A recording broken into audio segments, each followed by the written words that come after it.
Hello, everyone, and welcome to another episode of the Two World Podcast. I have the honor of getting us started today, and I am Barney. And I am joined today with my usual co-host, and he is Jacob. Yeah, and we are so pleased that we are in for another Northern Exposure cycle today. And so our other unofficial co-host is with us today, and he is... I am unofficially, but yet officially and legally Ken.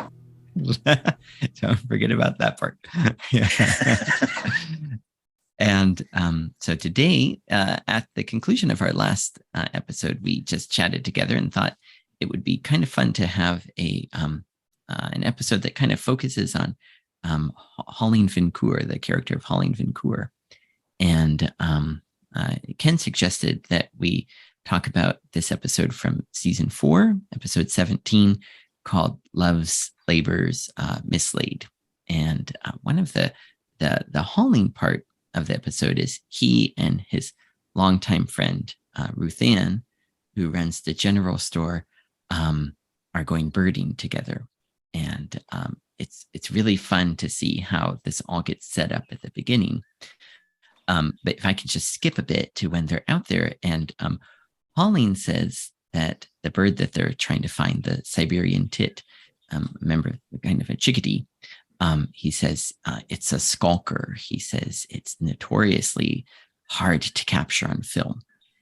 And if I can just share an anecdote, a few years ago, I happened to see this skulker around my house, and it has been coming ever since. So the Siberian tit might not be so notorious as we're led to believe. Maybe in Alaska, but from Siberia to Japan, it's not nearly as far.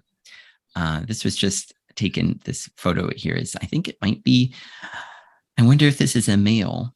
And it was, I saw they come around in the spring, and I got the telephoto lens out and I plopped it on the camera and went outside upstairs and got a few shots, because we see them coming around. They like to perch on the wires.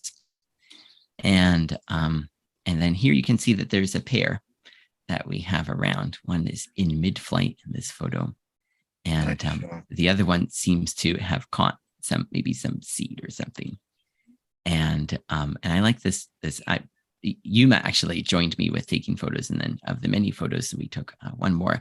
I like this kind of profile because you can see the nice markings on the wings. And and yeah, they like to hang out around the wires, and that's kind of, our attention gets drawn to them, and it's that season. Siberian tits are in town again, and it always puts me in mind of this episode. And it's really neat. I mean, it's just this little connection of real life and that show, because growing up, I really liked, my parents loved looking at birds, and we had so many birds that came to the feeder. I just loved looking at the bird book that they had. And so it's fun to be able to have this little reminder of those times and of that show. That was the main, the first thing that came to mind when we were talking about this episode. Barney, I'm curious, how much did you watch the Siberian tit as far as aggressiveness versus, if you do that sort of thing? The reason I'm asking is the chickadees we have here in Ohio are rather brave little birds, not brazen, but brave. We went to a wildlife preserve area one early spring, where they cover up the bird feeders, and you just stand like this, and the chickadees are the only ones. You have to be very patient, obviously. Chickadees will eventually light on your hands and take the feed out of your hands, and none of the other birds in the area would do that. I was just curious about the nature of the one you experienced. Yeah, that's a wonderful way to describe them. They really are brave. Usually in our area, as you could see from the photos, maybe as you could kind of gather, there's not a lot of nature around, not so nearby. So usually we have starlings and mourning doves and lots of crows, but that's about the extent of it. So for them to even venture into this area, this really populated area that's kind of far away from their natural habitat, that's brave for sure. That's a good way to put it. Interesting. Yeah. Otherwise, what were kind of some of the things that first struck both of you? You kind of that you first kind of latched onto as you were watching this episode. Well, to go back to your original idea of it's kind of a hauling episode, I don't know if it's the first time because we're in season 4, but we're reminded that Holling now only shoots things via the use of a camera. He used to be a big game hunter, and he no longer takes that path. And of course, Maurice, his sometimes arch enemy, is a little strong, but his nemesis just cannot understand what he's doing and going out with Ruth Ann. It's just, yeah. Yeah, it's so interesting you mentioned there the use of the term shoot, because I didn't have any context really going into this episode. And so when he's being sent off by his, is it a girlfriend? Is that what? Shelley, yes. She says something about him shooting, get lots of, or something about him shooting the birds. And I assumed he had a gun with him. And then later in the episode, I realized, the type of shooting is exactly what you're saying, photography. But he's approaching it. The language he's using is like, it seems like that of a big game hunter, we'll circle around and we'll converge. And, he has this kind of strategic positioning. It seems very much like he's hunting game. But then when he gets to that point, he has just his camera. Is his camera actually mounted on a rifle base? Yes. Yeah. Very observant. Yeah. It's really interesting to see this from your fresh perspective, because I can see how you would think that, especially the part you're thinking of. Shelley says to him, she says, when she sends him off, she says, "Shoot to kill, babe." So yeah, of course, and then like you say, when they're camping, he's like, we'll go around and we'll grab them and, we'll nab them at daylight or whatever it was. And so you really would think, and of course, his gear is really rigged up on an old rifle. Yeah. It is interesting to see how alive he seems when he's out there. Like he talks about how these sandwiches he's eating taste better. He would never eat them at home, but out there, how wonderful they are. And he has this cigar he's smoking, and the person who's gone out with him is drinking the bourbon or something. She said, "Oh, it tastes so much better out of this tin cup." And like, he just feels so alive when he's doing that. And it's interesting to see for his character how that hobby really is life-giving and exciting for him. And the dynamic interaction he has with, I forget what the name of the other character who went out with him. Who is that?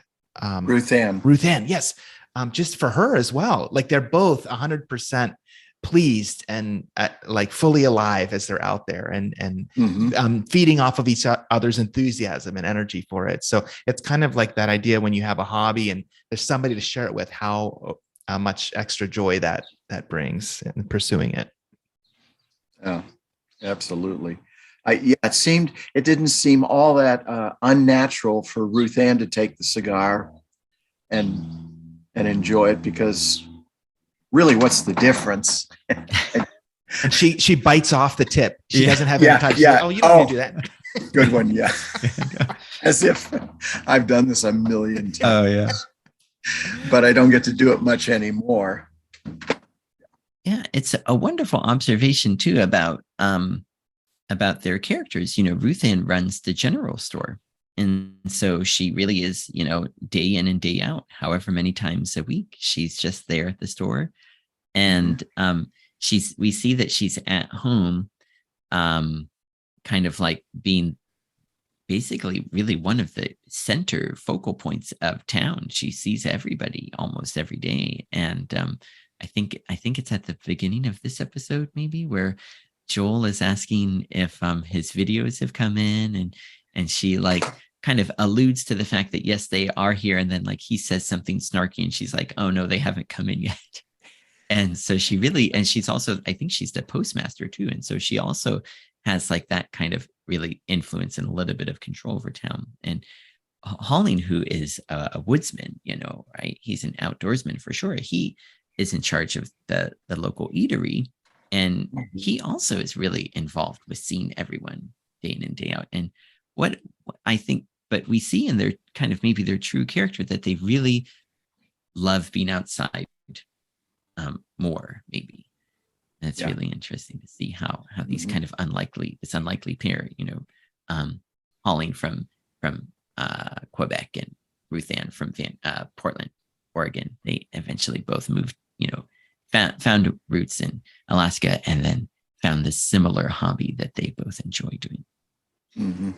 Yeah, it's interesting, Barney. You've placed Ruth Ann really into her, her posture of running that store and Holling over here in the bar. And I'm sure you would have noticed, Barney, that Holling, for whatever reason, and maybe it's not even intentional, Holling doesn't almost ever go into the store. All of the other characters do, but Holling stays back here in his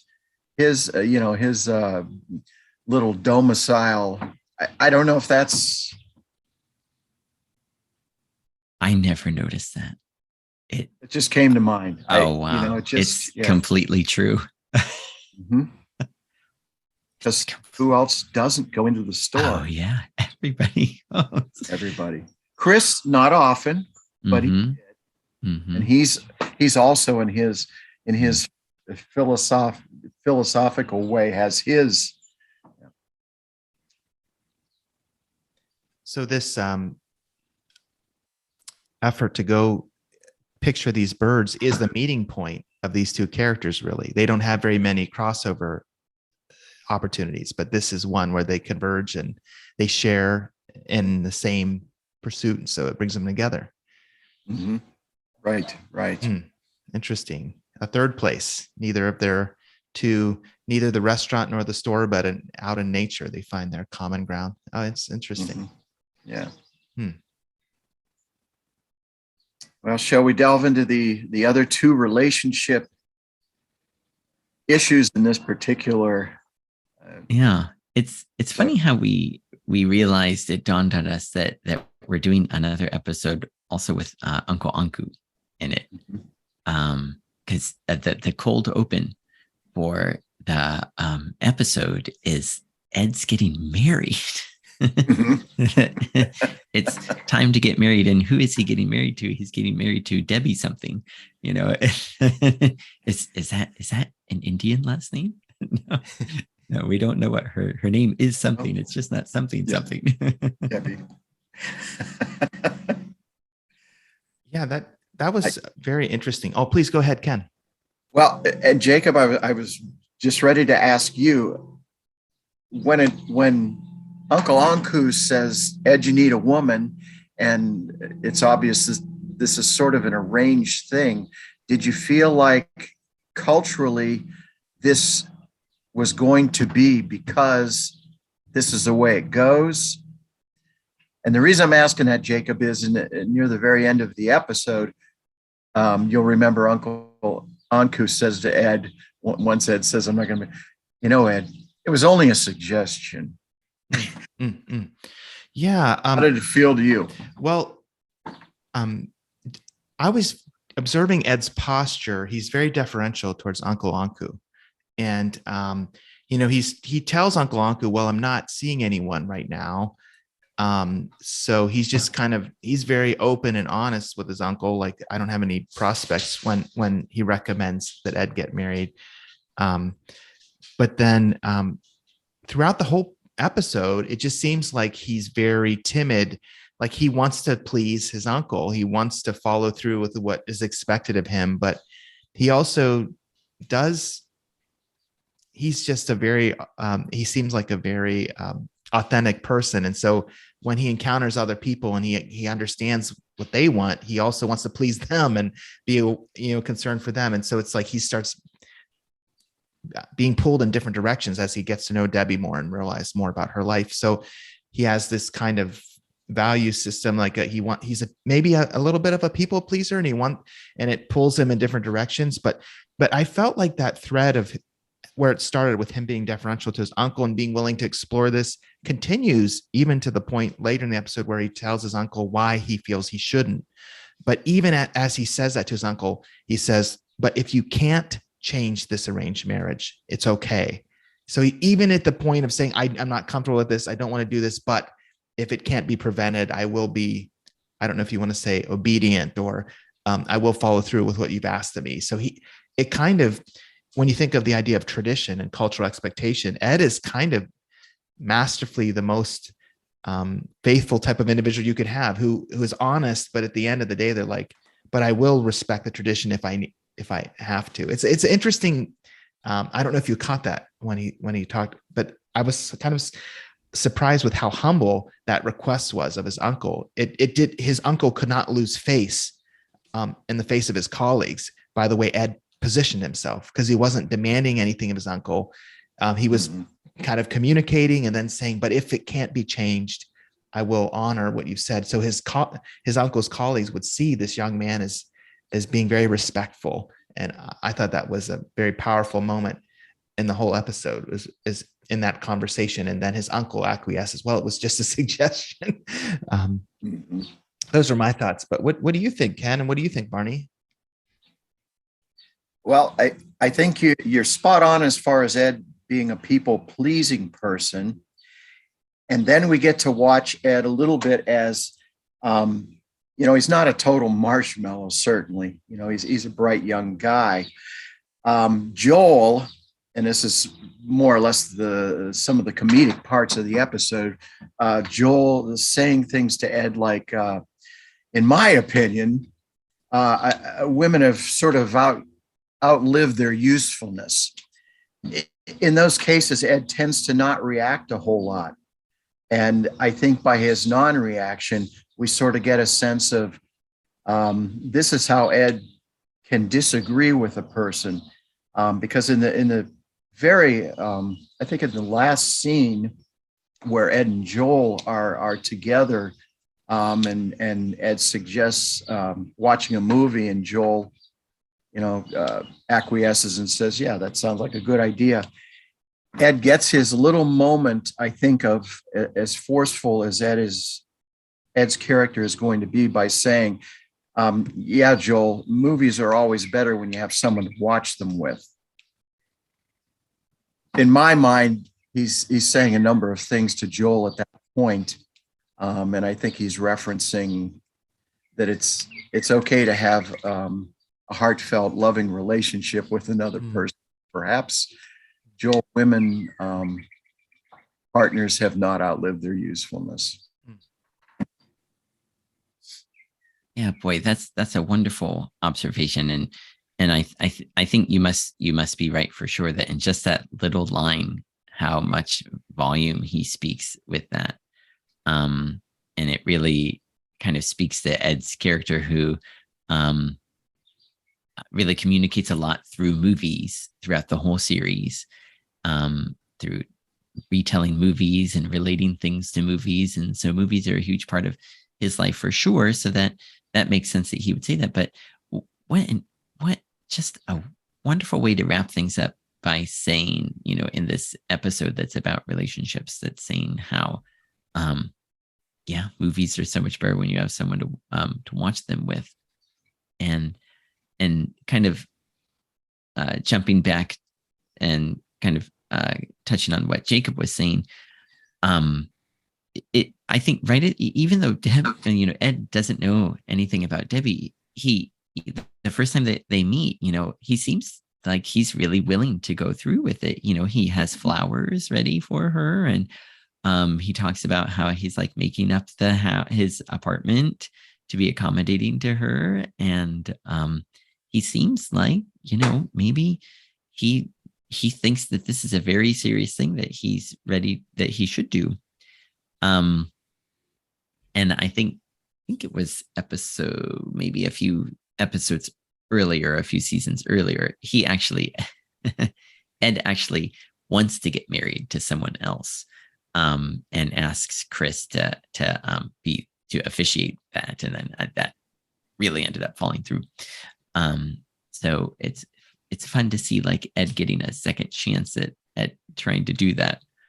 But I like how he really realized that maybe he doesn't have any real I don't know, authority, or really any real claim in this relationship. And Debbie is saying how Uncle Anku is such a good friend of the family, and they want to make him happy, and kind of repay maybe some unofficial debt to him in that way by getting married to Ed. And of course her real boyfriend, whom she really loves, Chris, she says is Craig, is not Indian, so of course that wouldn't work anyway. And we see both two people who aren't into this, but it's their culture that kind of stipulates that they need to be into it, and they're both willing.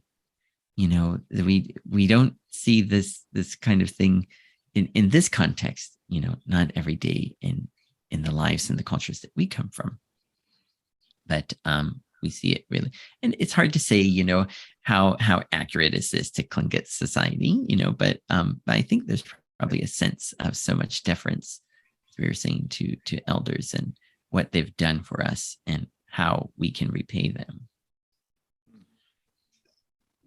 It's interesting too, when Debbie introduces Ed to her boyfriend, how non-competitive or threatened they are by each other. The boyfriend who kind of accepts that Debbie can't marry him because he's not Indian, and Ed, who is surprised, but he doesn't react in a aggressive way.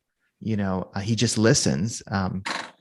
It's really interesting how in this episode too, there are some other situations where people are confronted with very hard relational information, and they don't react in a way that's aggressive or violent.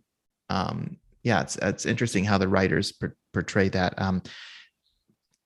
But before kind of going into that further, I just wanted to think about Ed a little bit more. I hear what you're both saying, and the character much better than I do. So what I hear you say is that Ed is willing to challenge assumptions of the tradition of his own culture, and to be honest when he doubts whether this course of action is best for him. But maybe the caveat is that he does it in a way that's very respectful and deferential, and honors his elders, even though he's pushing back. He's not doing so in a way that's violent. He's referencing movies and telling stories and relating that in a way that's humble to the elders, so that for them to respond to him, it's just probably less threatening, and they can just tell his sincerity. And so it's not like an affront to their tradition, the way he's responding. It's more like the open-hearted reflections of somebody who's trying to live out life the best they can. I just was really impressed with that scene. So anyway, are there any other threads that you would like to talk about in terms of the other relational challenges in the episode with Dr. Fleischman? And I'm trying to remember the name of the boyfriend that Mike. Yes. Mm-hmm. And this awkward 3-person conversation they have, and talk about challenging situations, but neither of them reacted, violently, or, it was just, I don't know if you have any other thoughts about that part of the episode. Yeah, I think we see Joel and Maggie, I think maybe throughout all of this season, especially, they're trying to, quantify or qualify or define what their relationship is, for the first few seasons, for sure, it's just hostility that they have toward one another. Then here you kind of see that there might be some breaking of the ice. There might be some kind of wanting to be more familiar with one another, on an honest level. And then Mike Monroe is in the way. And then can't remember if it's this episode, or if it's later when she gives him the cheesecake, and he gets mad about that. And then eventually they define themselves as, I think he uses a medical term of like two types of medication that are fine on their own. But when you get them together, I think the analogy he uses is aspirin and warfarin. If you get them together, it, causes, detriment to the patient. Like the patient could die by mixing these two medications together. And I think they're like mutual deterrence or something. Not deterrence, but like, I forget what he says, but they realize that they have this connection, but they cannot be together for the life of them. They just can't exist together as a couple, as anything romantic. And I think this is like maybe the real start of that, when they realize that it won't, it just won't work for them. And it's interesting the way that they kind of keep it going throughout the other seasons, through the rest of the seasons. Part of me always thinks that maybe it would be nice if they lessened the hostility and had them find some real harmony together. But yeah, it's this episode kind of really gets things that arc maybe started, I think. Yeah, I always felt similarly, Barney, that I'd hope the hostilities might be tempered a bit. To be honest, in this episode, I was not enthralled with Maggie's disdain and apparent amnesia over them having relations. I guess it was a comedic attempt. It was just one of those moments, and we're so into this show that we analyze to death, that didn't seem to fit real well. Thank goodness for the Holling and Ruth Ann part and the Ed and Debbie and Craig part that seemed to, for me personally, offset some of the, I guess I'd call it, silliness in the other part. Jacob, I'm curious, as always, how you viewed all of what Joel and Maggie were portrayed to have done and been, and how did it feel to you? Yeah, it felt like Maggie was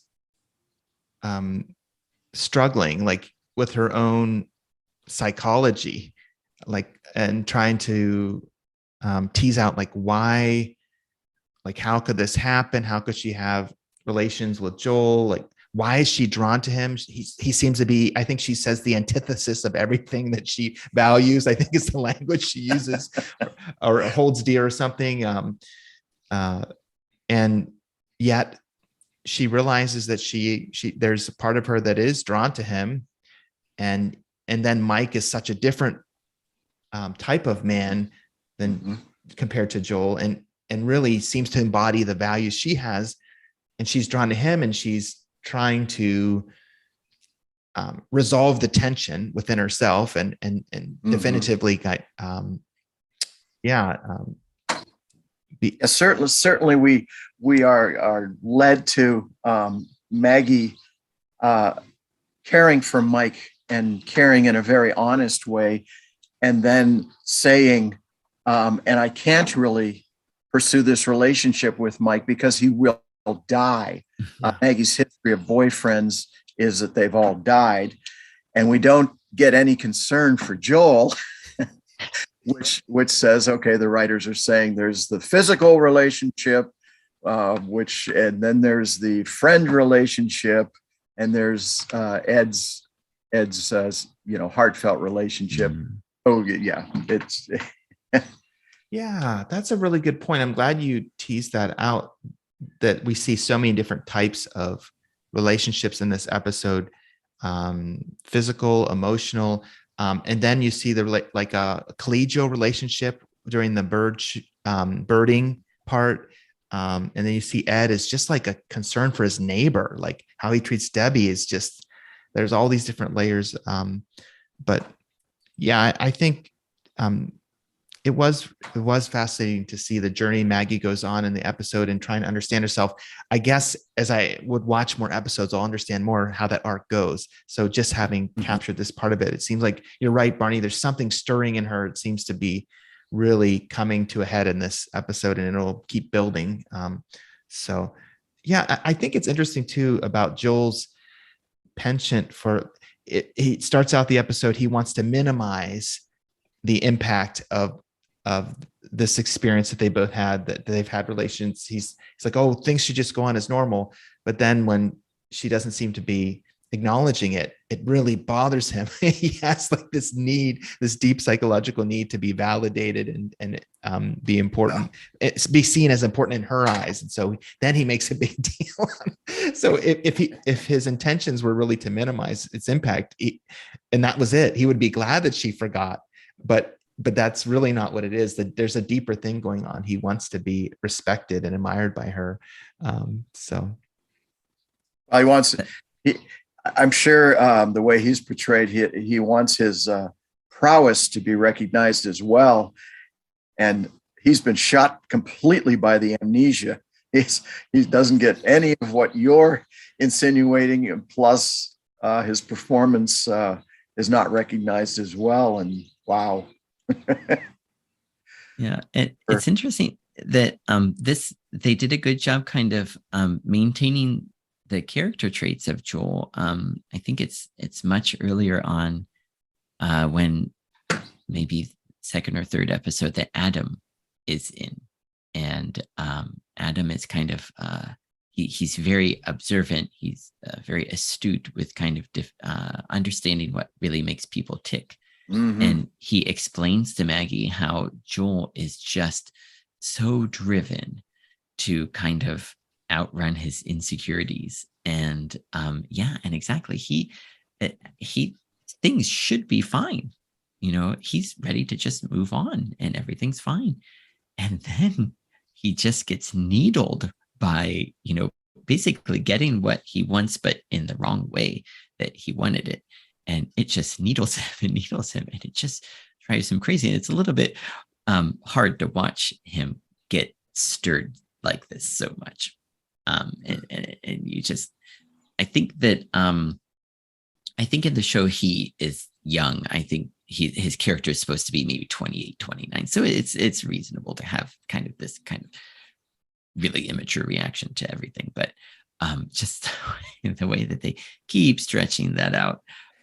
Sometimes it makes me grimace a little bit, but it's his character. That's the way that he is.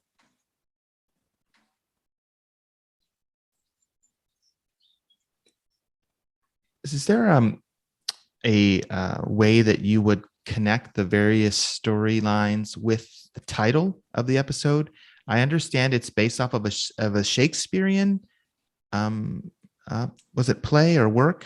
But the final word is in the Shakespeare version is lost, I think, instead of mislaid or something. But do you see a thread in there between all the smaller storylines? Is the language there of love being mislaid? That's love in its various forms, or is it primarily the Joel?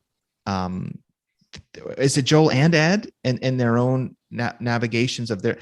Or does the birding come into it as well? I just don't know if you see a common thread between all the parts in that title. How do you see the word mislaid being part of it? I get the labor of love in the three different ways with Maggie and Joel and Debbie and Pauling and Ruth Ann. Yeah, I thought the title was interesting, and I've always been a little unsure really what they were getting at the title, but maybe talking about this with together, I wonder if it is kind of saying the times when we are expecting too much from the other person, or when we are kind of asking the other person to do things or to be responsible for things or to provide things that it's not their responsibility to do, like when we put too many expectations on someone. I wonder if because we can kind of see Ruth Ann is really annoyed with Holling, and really upset that she says that he didn't tell her, but in the episode we see he's calling to her. He's telling her the bird is here. He says, Ruth Ann, Ruth Ann. And of course it's a bird. He can't yell. And she's kind of mislaying her annoyance with herself for not getting that bird on Holling. She's like putting the blame on him when he doesn't deserve it. And maybe Uncle Anku is putting too much pressure on Ed. Maybe he's trying to kind of solve this situation. Maybe one of the favors that he's doing for Debbie's family is they don't know what to do with Craig, and maybe Uncle Anku can help solve that situation by introducing Ed, putting this kind of unreasonable expectation of getting married to her, and then with the Joel and Maggie and Mike story, everyone is kind of mislaying, putting the wrong expectations on everyone else in that story. I wonder if maybe that's what they were getting at with the mislaid part. Wow. Well, thank you, Barney. That's a valid synopsis that's enlightened me immensely. That's wow. Okay. I like that. That is really helpful.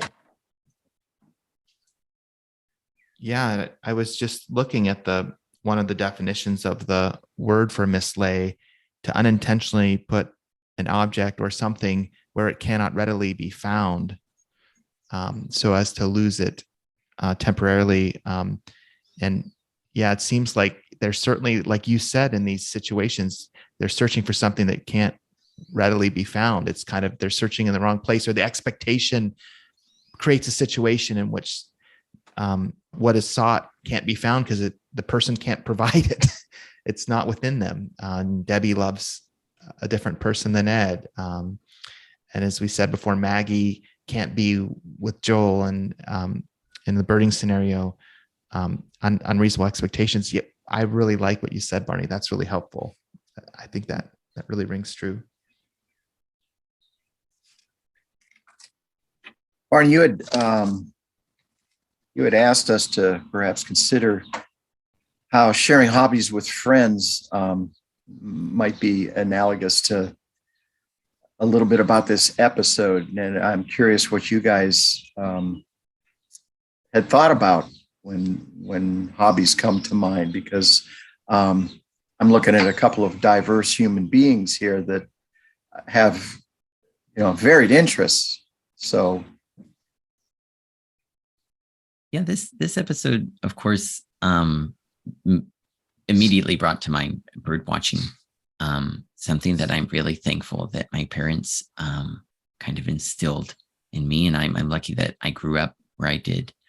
And I just always, as a kid, was so amazed by my parents saying, "Oh, this is this kind of bird, and this is that kind of bird, and this is this kind of bird." And I know that my mom got that from her mom. The house where she grew up, they had bird feeders there, and they even had a bird bath. And even though they were in town and had to contest with squirrels, a bunch that my grandma just hated so much. There is such a nice variety of birds that we get in the Ohio area. And it makes me disappointed that where I live now, I if we put up a bird feeder, we would just get these average birds coming, and it's I can't really share this kind of enthusiasm, this kind of real beauty with my sons. And maybe hopefully we can find a way that on some trip, we can show them the different birds. But I'm kind of thinking about connecting with friends and maybe the tension that brings. My one good friend here in Japan, Sean, he and I are both big fans of ice hockey. And he grew up in LA, so he's a fan of the Kings. And, I grew up, for a long time, I didn't have a team to follow. I liked the Red Wings and I liked the Nordiques in Quebec City of all places. And then the Blue Jackets went to Columbus. And as much as we both enjoy the sport, I think that it's maybe calling kind of the Holling Ruthann way, that it's such a passion of ours that it creates tension too. I know that he really enjoys when my team loses, and he says as much. And of course, it always makes me a little bit happy when his team loses too, but at least I don't say it. And I even think that, the Nordiques eventually moved to Colorado and they won the championship this year. And I think that even made him a little bit miffed because my team ended up winning the championship and his didn't. And as much as we enjoy, the draft was today. We love talking about hockey. We love talking about off season. We mention all of these different things. We have all these little inside jokes about hockey players. But when it comes to trying to share our passion, when our teams are not the same team, then this tension is there. And we kind of see that in the Ruthann and Holland thing too. Yeah, that's interesting. I could definitely see what you're describing, Barney, in your friendship and partnership with Sean, how you guys have a great passion. And what's fun in your podcast that you do together is how playful you can get with your banter with each other around that hobby, So the way that you navigate the tension is that you do it in a way that's entertaining. So the rest of us can benefit who listen to it. But I would say, I feel like hobbies are like a vehicle that can bring people to like another place, just like we see in this episode. The birding experience is at its best when they're really just getting started. They're out there. It's a vehicle that takes them to this place outside of their normal routines where they can just enjoy, be really engaged, be present, to savor the sandwiches, to appreciate the beauty of the evening and then the early morning. And so at their best, hobbies can kind of get us out of our normal mindset and into a mindset of appreciation and gratitude and enjoyment, excitement, enthusiasm. My youngest, Hannah, has started collecting Pokemon cards. And I didn't collect Pokemon cards growing up. I collected comic books, but since I understand the logic of collecting and going places and finding things you want, I can kind of come alongside her and we can do something we can do together. So now she's helped me, and I have a little collection now, and we'll trade with each other. And it's a chance to have some intergenerational kind of experience that we otherwise wouldn't have. Because we have this hobby, we can connect and talk about things that with a language and imagery and ideas that we wouldn't normally have. And I'm so grateful that it's there. I'm grateful for that vehicle. And I'd say the same too about the hobby of video gaming. It's something that I can share now with my kids, but some of my friends growing up were into video games. Barney, you had done video games. So when I visited in Japan there, we went to this really well-known video game store and looked at all the merchandise and enjoyed that. So I think at its best, hobbies can really bring people together in a way that feeds their enthusiasm and enjoyment of life. And it gets you out of the normal like functions and routines of life in a way that can be refreshing at its best. Yes. So, yeah. How about for you, Ken? Well, what came to mind as I was listening to both of you talk is, for me, camping. And And what came to mind, Jacob, and I think we've had conversations akin to this from time to time, especially when we were living near one another and you'd wander up the driveway. Um, I've always enjoyed camping from the standpoint of pulling into a campground, a state park, like on a Friday, and watching that little community of people you do not know kind of build and gather over the weekend, and you have some communication with people around you, the kids and the moms and the dads, and so on.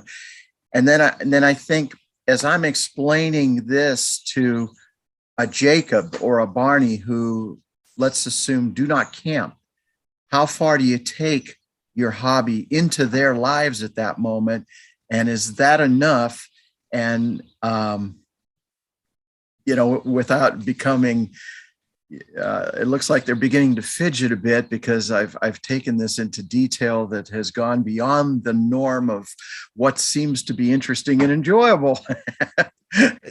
I think sometimes for another person to see your enthusiasm and excitement over something can be its own reward. Even if the other person can't relate to the hobby 100%, seeing the enthusiasm and excitement for something, they know they can appreciate that. And I know I've really enjoyed over the years your stories, and you've let us tour your camper before, your old one and then your new one. And that's kind of fun to see what it looks like when you go out there. So I think, I don't know, at least I'll say for me personally, I like to hear about people's hobbies, even if I don't share them, to get a sense of their excitement. I find that life-giving. And then to learn a few things, like what are some of the little tricks of the trade or little, aspects of it that I can learn about. So down the road, if I meet somebody else who's into camping, I can reference some things that I learned from you, something like that.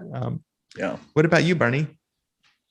Yeah, I in terms of camping, I think my favorite thing is kind of driving around. We always did tent camping, and then finding the perfect spot. Oh, this is the one, and everyone in the car has their own opinion on which is the best one and why. And you always just hope you can get by the river, or you can, get kind of a little bit far away, or, not too close to the bathrooms, things like that. But kind of relating it back to the episode, I like how, we see Maurice can't understand the appeal of this hobby, but I love the quaint moment when Holling and Ruth Ann are comparing their life lists together of all the different birds that they've seen. And we see a little bit of, admiration for the other, seeing these birds. Wow, you saw that one. Well, you see this one. And then, and then kind of a reference to Holling's past, what are these asterisks about? And he's like, oh, those are the ones that I shot, and that really is like that really detailed, you can tell that they're really serious about this hobby of birding, to keep a life list. And I think, wow, I'd like to have a life list one day, but it's too much trouble for me, to get started. But we see that for them. I think one other kind of topic I wanted to explore before we finish up, if it doesn't, and I know that this might go a little bit, extend things a little bit more, but about Ed and Uncle Anku, and kind of this idea of kind of the pressures that our cultures put on us, especially like maybe our culture that we live in, or maybe some subcultures that we feel a part of or identify with. Did you guys relate to that aspect of the episode?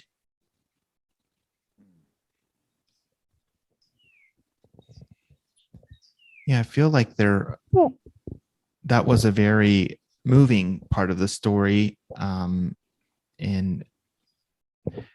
I feel like in a lot of ways, I'm fortunate to have had parents who had a style of parenting that didn't have a lot of prescribed expectations for like what I would do for a living, or whom I would marry, or where I would live.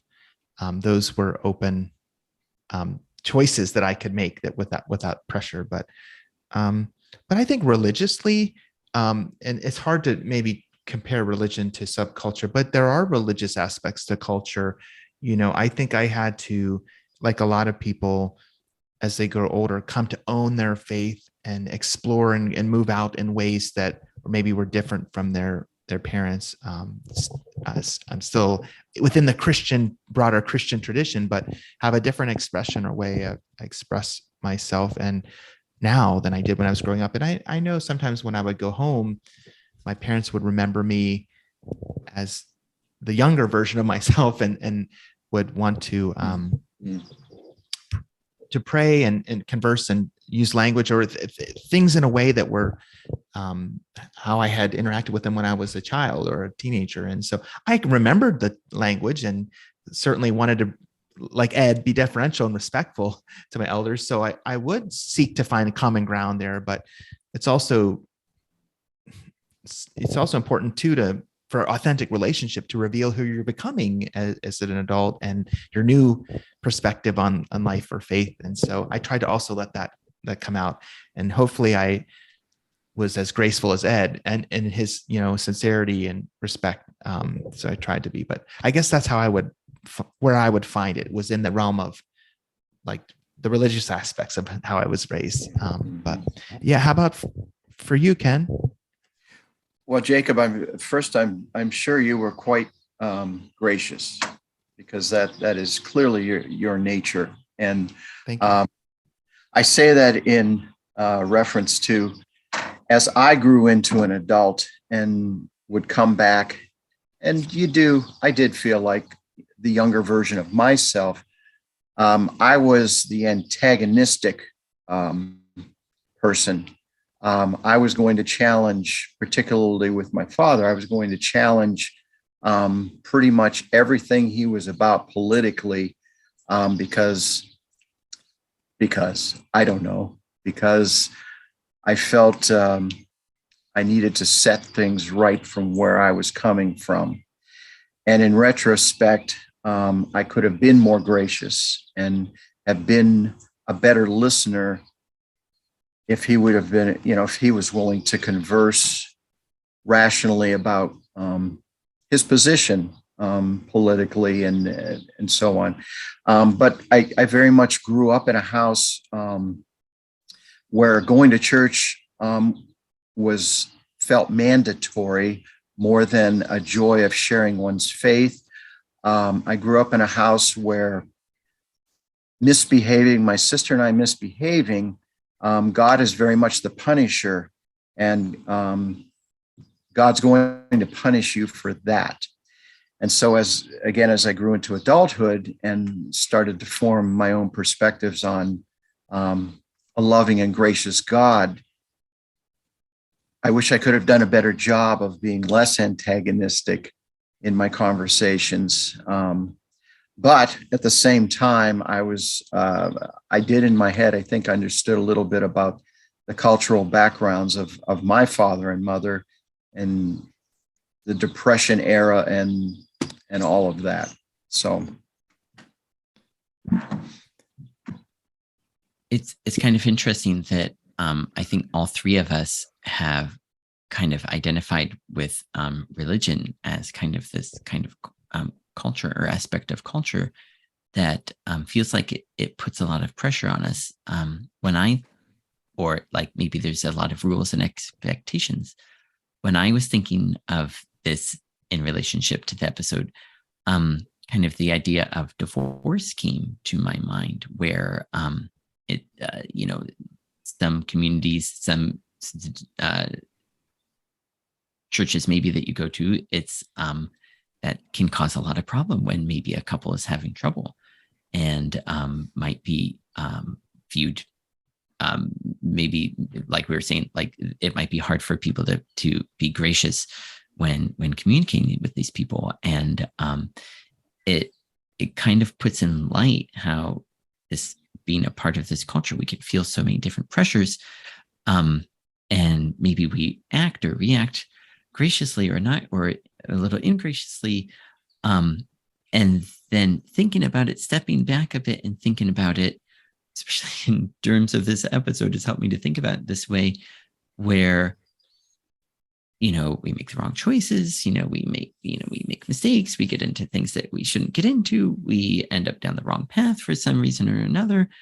And speaking of grace and graciousness, there's always that grace from God that's waiting for us, that's there for us. And,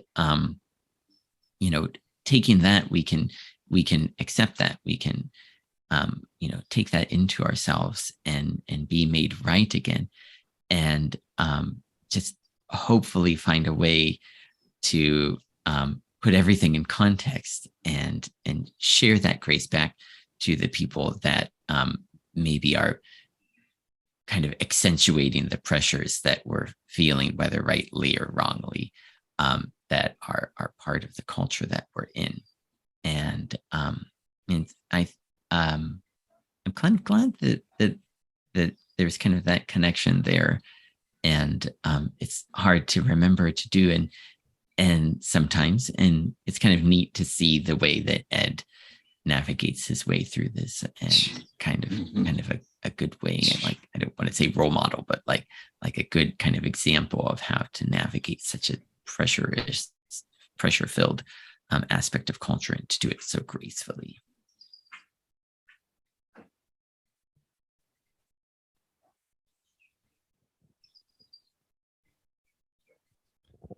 Well, I'm wondering if there's nothing else that we'd like to share. If you'd be willing to close us for today. Sure. First, I'm honored to once again be part of the Two World Podcast here on a beautiful July day in Ohio. I think I can conclude by thanking Barney and Jacob, as always, and to say that perhaps in lieu of the many threads of relationships we experienced in this episode of Northern Exposure, that perhaps podcasts are something that are better viewed not alone. We hope you enjoy viewing this. Thank you.